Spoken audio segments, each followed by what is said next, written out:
बिस्मिल्लाहिर्रहमानिर्रहीम। फरमान मुस्तफ़ा सल्लल्लाहु ताला अलैहि वसल्लम, जो जुमे के रोज़ मुझ पर दुरूद शरीफ पढ़ेगा मैं क़यामत के दिन उसकी शफ़ाअत करूँगा। सल्लु अलल हबीब। कभी कभी दूध की लस्सी पीना भी सुन्नत मुबारक है।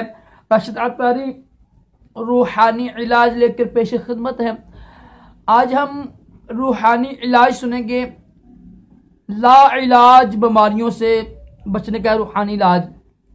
इसमें कोरोना वायरस भी आ जाएगा इंशाल्लाह, तो ये लाजमी कीजिएगा इंशाल्लाह। अगर यकीन कामल हुआ तो आप ये sugar, high blood pressure, heart attack, जो बड़ी बड़ी बीमारियां ना, कैंसर हो गया, इंशाल्लाह सबसे बच जाएंगे।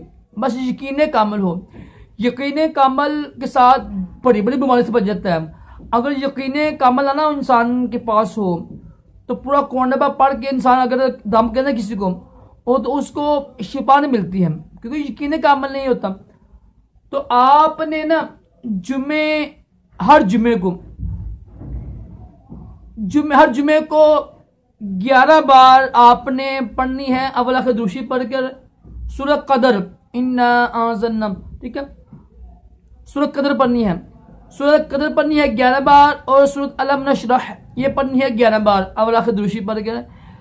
और इंशाल्लाह इन दोनों सूरतों की बरकत से 11 बार पढ़नी है सूरह कदर, और 11 बार पढ़नी है सूरह अलम नशरह अवला खदूशी पढ़ना हर जुमे के दिन। इंशाल्लाह ला इलाज बीमारियों से बचेंगे, और कोरोना वायरस का भी इसमें अल्हम्दुलिल्लाह इलाज मौजूद है। कुरान पाक में तो शिफा ही शिफा है। कुरान पाक का एक फरमान भी है कि ये कुरान पाक लोगों के लिए शिफा है, और हदीस पाक से भी ये दम करना ये साबित है।